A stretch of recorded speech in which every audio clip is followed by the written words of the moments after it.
নমস্কার। আজকে মীন রাশিকে নিয়ে বলবো। মীন রাশি ক্ষেত্রে শুক্রদেবের রাশি পরিবর্তন হচ্ছে। শুক্র অবস্থান করবে দ্বাদশ ঘরে এবং এই সময়কালে রাহুর সাথে জুতি এবং বুধের সাথেও জুতি একটা সম্পর্ক তৈরি হয়েছে এবং এই জুতির উপর দেবগুরু বৃহস্পতির দৃষ্টি থাকছে।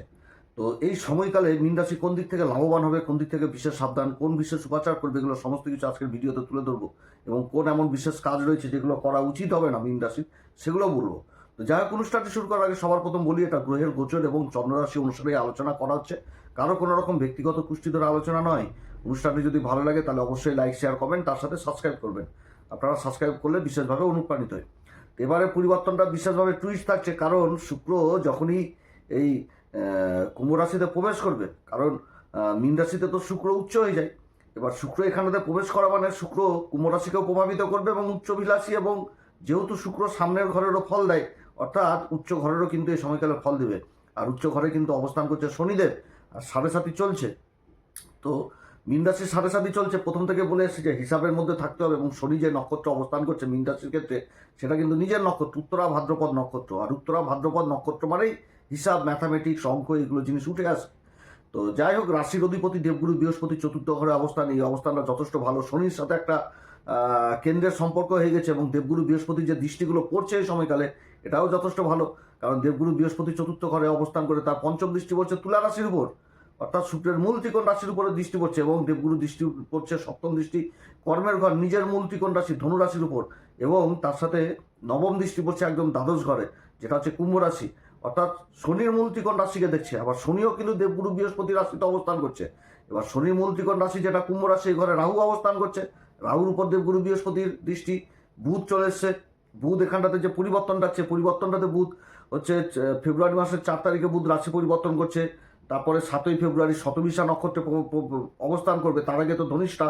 তারপরে হচ্ছে 15ই ফেব্রুয়ারি বুধ থাকবে পূর্বা ভাদ্রপদে, এবং 27শে ফেব্রুয়ারি পূর্বা ভাদ্রপদ দেবগুরু বৃহস্পতি নক্ষত্রে আবার বুধ হয়ে যাচ্ছে বক্রী।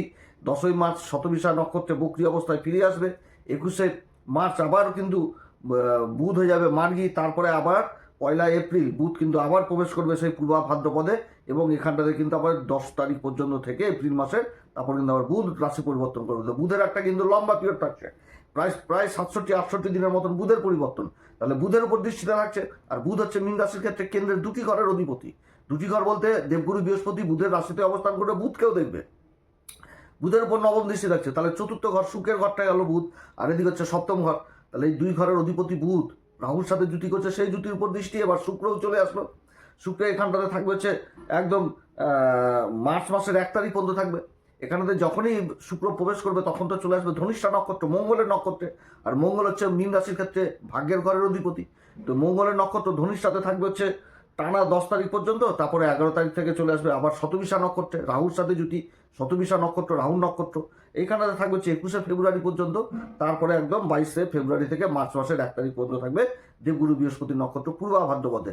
এরকম কিন্তু পরিবর্তনগুলোর সব থেকে প্লাস পয়েন্ট হচ্ছে এই সময়কালে যে দেবগুরু বৃহস্পতি দ্বারা দৃষ্ট হচ্ছে। এবং এই সময়কালে যে লাভের ঘরটা হচ্ছে তো মকর রাশি, এইখানটাতে কিন্তু আবার ভাগ্যের ঘরের অধিপতি মঙ্গল উচ্চ অবস্থায় থাকবে 22 তারিখ পর্যন্ত। তারপরে কিন্তু চলে আসবে হচ্ছে দ্বাদশ ঘরে, সেখানটাতে আবার চতুর্গ্রহী যোগ। তারপরে আবার সূর্য হচ্ছে ষষ্ঠপতি, অবস্থান করছে লাভের ঘরে, মঙ্গলের সাথে জুতি তৈরি করে নিয়েছে। এই সূর্য আবার মাসের মধ্যভাগ 12 তারিখে রাশি পরিবর্তন করবে। মোট কথা দ্বাদশ ঘরে একসময় 5টি গ্রহ অবস্থান করবে, এবং তারপর কিন্তু দেবগুরু বৃহস্পতির দৃষ্টি থাকবে। তো যাই হোক, সেটা পরবর্তী সময়। আজকে শুক্রকে নিয়ে আলোচনা করব। শুক্র, বুধ এবং রাহু এই 3টি গ্রহের প্রভাব কী রকম প্রভাব দিবে যে নক্ষত্রগুলো পাচ্ছে, তবে শুক্রের উপর বেশি প্রভাব থাকবে, বেশি ফোকাসটা থাকবে।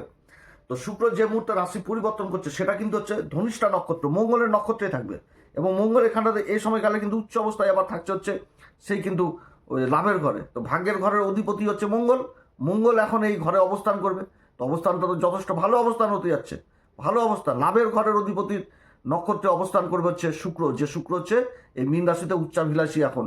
তবে শুক্র কিন্তু মীন রাশির ক্ষেত্রে 3য় ঘর এবং 8ম ঘরের অধিপতি দেবগুরু বৃহস্পতি দ্বারা দৃষ্টি হয়ে গেছে।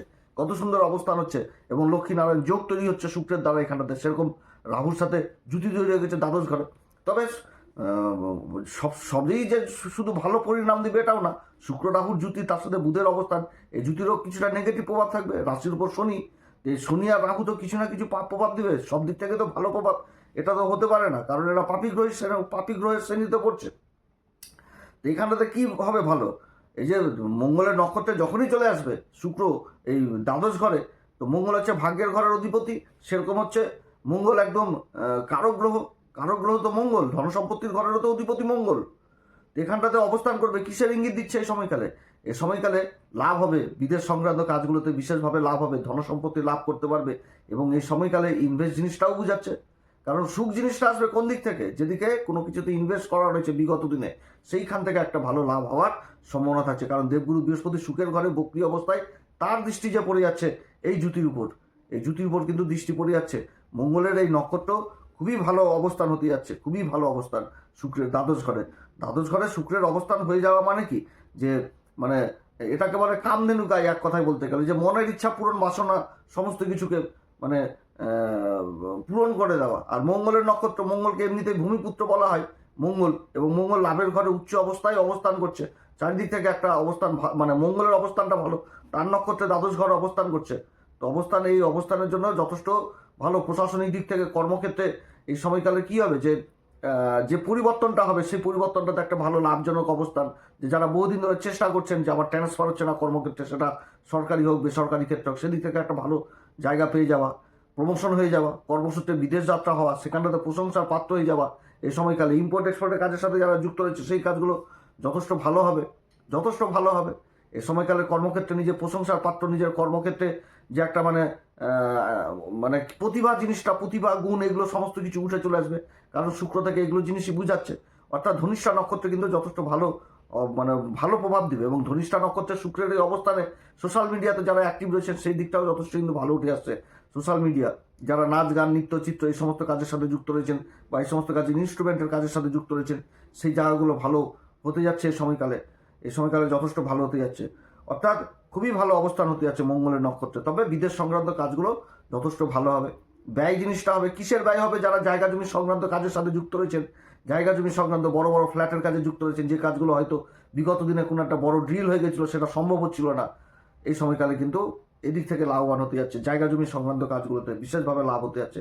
তো যাই হোক, এরপরে যখন আসবে এই শুক্র, এরপরে চলে আসবে হচ্ছে শতভিষা নক্ষত্রে। শতভিষা নক্ষত্র রাহুর নক্ষত্র, রাহুর নক্ষত্রে শুক্র অবস্থান করবে। আর এই সময় দেবগুরু বৃহস্পতি দৃষ্টিও থাকছে। শতভিষা মানে এখানটাতে একটা আরোগ্য, একটা চিকিৎসা, একটা গবেষণা, এগুলো জিনিস উঠে আছে। যারা দীর্ঘদিন ধরে কোনো একটা গবেষণার সাথে যুক্ত রয়েছে, এই কাজের সাথে যারা বাইরে বিদেশে গবেষণা করছেন, সেখানটাতে প্রশংসার পাত্র হয়ে যাওয়া, নাম উজ্জ্বল করা, এবং কর্মসূত্রে সেই জায়গা থেকে মানে প্রমোশন হয়ে যাওয়া, সেই জিনিসগুলো বুঝাচ্ছে। এবং যারা টেকনিক্যাল লাইনে রয়েছেন, সফটওয়্যার জনিত বিদ্যার সাথে জড়িত রয়েছেন, সেইখান থেকে লাভবান, বা বিদেশ সংক্রান্ত কাজ এখানটাতেও বুঝাচ্ছে। বিদেশি কার্যকলাপের উপর বিশেষভাবে উন্নতি হয়ে যাওয়া, এগুলো কিন্তু বুঝাচ্ছে এই সময়কালে। অর্থাৎ শতভিষাতেও সেই জিনিসটা থাকছে। তবে শতভিষা নক্ষত্রে দ্বাদশ ঘরের শুক্রের এই অবস্থান, এখানেতে আবার কিছু নেগেটিভ জিনিসও উঠে আসছে, যেমন ব্যভিচারে লিপ্ত হয়ে যাওয়া, এগুলো কিন্তু করা যাবে না এই সময়কালে। গোপন সম্পর্ক বা প্রতারণা, এগুলো কিন্তু করানো যাবে না এই সময়কালে। আইনি জটিলতা তৈরি হতে পারে, যারা ভুল সিদ্ধান্তের প্রতি থাকবে আর কি। কারণ রাহু এখানে ইন্টেনশনটাও খারাপ দিয়ে দিবে। রাহুর সাথে শুক্রের যদি তার সাথে বুধ চলে এসছে, ইন্টেনশন খারাপ দিয়ে দেবে। কারণ রাহু একটি পাপী গ্রহ, যতই ভালো প্রভাব দিই, এগুলো স্বভাব দিবে ব্যভিচার, বেশি সুখভোগ বা বেআইনি পথ, এগুলো জিনিসটাও থাকছে এই সময়কালে। এবং তার সাথে খরচা বৃদ্ধিও করা হবে। যেখানটাতে খরচা নাই সেখানটাতে খরচা, লোভ লালসা মনের মধ্যে তৈরি করে দিবে, নিজের সুখ বৃদ্ধির মানে সুখটাকে বৃদ্ধি করাবে এই সময়কালে, এগুলো কিন্তু করাবে, খরচাপাতি বৃদ্ধি করবে। আর যদি ইন্টেনশন ভালো থাকে, তাহলে নিজের কর্মক্ষেত্রে সুনাম সুখ্যাতি যথেষ্ট পাবে। তবে গুরুর আশীর্বাদ, দেবগুরু বৃহস্পতি দ্বারা দৃষ্ট থাকছে এই সময়কালে, অতএব এই সময়কালেও বিশেষভাবে লাভবান হবে। এবং যারা সোশ্যাল মিডিয়াতে অ্যাক্টিভ রয়েছেন, যারা সোশ্যাল মিডিয়াতে অ্যাক্টিভ থাকছে, তারপরে হচ্ছে যারা আবার ওই ইউটিউব, ফেসবুক, ইনস্টাগ্রাম, তারপরে মিডিয়া সেক্টরে রয়েছেন, কথাবাচক হিসাবে কাজ করছেন, সেইগুলোর দিক থেকেও একটা কিন্তু ভালো এই সময়কালে উন্নতির যোগ থাকছে। তবে এই সময়কালে নিজের শরীর স্বাস্থ্যের দিকেও যথেষ্ট খেয়াল রাখতে হবে, কারণ এই শতভিষা নক্ষত্রে আসা মানে ওই অনিদ্রা জিনিসটাও কিন্তু চলে আসবে এই সময়কালে, অতএব এদিক থেকে কিন্তু সাবধান। আর এরপরে যে নক্ষত্রটা পাচ্ছে সেটা হচ্ছে পূর্বা ভাদ্রপদ নক্ষত্র। পূর্বা ভাদ্রপদ নক্ষত্র দেবগুরু বৃহস্পতির নক্ষত্র। দেবগুরু বৃহস্পতির নক্ষত্রে দ্বাদশ ঘরে অবস্থান করবে। দেবগুরু বৃহস্পতি দ্বারাই আবার দৃষ্টি হবে, এবং দেবগুরু বৃহস্পতির দৃষ্টি যেরকম শুক্রের উপর থাকছে, শুক্রের মূল ত্রিকোণ রাশি তুলা রাশির উপরে থাকছে। তো তুলা রাশিটা অষ্টম ঘর, এখানে তো শিক্ষার ব্যাপারটা উঠে আসছে, গবেষণা টবেষণা এগুলোর দিক থেকে, যেখানটাতে নিজের প্রতিভা, নিজের গুণ, এগুলো উঠে আসবে। সমাজে সুখ্যাতি প্রখ্যাতি এগুলো কিন্তু উঠে আসছে এই সময়কালে। এছাড়া এই সময়কালেও নিজের মানে ভোগ আর ভক্তি, এই দুটি মনের মধ্যে একটা অন্তর্দ্বন্দ্ব তৈরি করবে এই সময়কালে। এবং এই সময়কালে পাঁচটি গ্রহ কিন্তু এই মীন রাশির ক্ষেত্রে থাকবে, একসাথে অবস্থান করবে। তার উপর কিন্তু দেবগুরু বৃহস্পতি দৃষ্টি থাকছে, অর্থাৎ গ্রহণযোগ থাকছে। তারপরে শুক্র মঙ্গলের যোগ জুতি তৈরি হচ্ছে, বুধাদিত্য যোগ তৈরি হচ্ছে, লক্ষ্মীনারায়ণ যোগ তৈরি হচ্ছে, এতগুলো যোগ তৈরি হচ্ছে। তারপরে মঙ্গলের সাথে রাহুর অঙ্গারক যোগ তৈরি হচ্ছে, অনেক ধরনের অনেক যোগ তৈরি হবে। অর্থাৎ দ্বাদশ ঘর কিন্তু অ্যাক্টিভ থাকবে, খরচাপাতিও যেরকম বৃদ্ধি হবে, নিজের শরীর স্বাস্থ্যের দিকেও কিন্তু খেয়াল রাখতে হবে। কারণ পূর্বা ভাদ্রপদ নক্ষত্র হচ্ছে তপস্যার নক্ষত্র, শুক্র এখানটাতে চলে আসবে। অর্থাৎ ভোগ, তারপরে কিন্তু আনন্দ ফুর্তি, মানে হয় ভোগ, না হয় মানে ভক্তি, একটা জিনিস এইরকম জিনিসটা তৈরি হবে। তো আগে ভক্তি তারপরে ভোগ, এই ইন্টেনশনটাই তৈরি হবে যে আগে মানে ভক্তি করব তারপরে ভোগ করব, এই জিনিসটা যে আগে ইনকাম করবো নিজের সৎ পথে থেকে, তারপরে সেই জিনিসটাকে ভোগ করবো, অর্থাৎ নিজের সুখের কাজে লাগাবো। তবে এই সময়কালে যারা ধর্মপথে থাকবে, ধার্মিকভাবে থাকবে, ধর্মের প্রতি চিন্তা নিয়ে থাকবে, কারণ গুরুর দৃষ্টি থাকছে, অতএব বাড়িতে সুখ বৃদ্ধির কারণই হবে। যাই হোক, 3টি নক্ষত্রে এরকম জিনিসটা উঠে আসছে, ভালো অবস্থান হতে যাচ্ছে। তবে বিদেশ সংক্রান্ত কাজগুলো যথেষ্ট ভালো হবে এই সময়কালে, জায়গা জমি সংক্রান্ত কাজগুলো যথেষ্ট ভালো হবে। ফাইন্যান্স ডিপার্টমেন্টে যারা রয়েছেন তাদের জন্য যথেষ্ট ভালো আয় উন্নতির যোগ রয়েছে। বিদেশি প্রজেক্ট বা বিদেশ ইম্পোর্ট এক্সপোর্টের কাজের সাথে যারা যুক্ত রয়েছেন সেই কাজগুলো হবে। জায়গা জমি সংক্রান্ত কাজগুলো যথেষ্ট ভালো হবে। জায়গা জমি যারা দীর্ঘদিন ধরে বিক্রি বাট্টা করতে পারছিল না, সেই জায়গাগুলোও কিন্তু উঠে আসছে।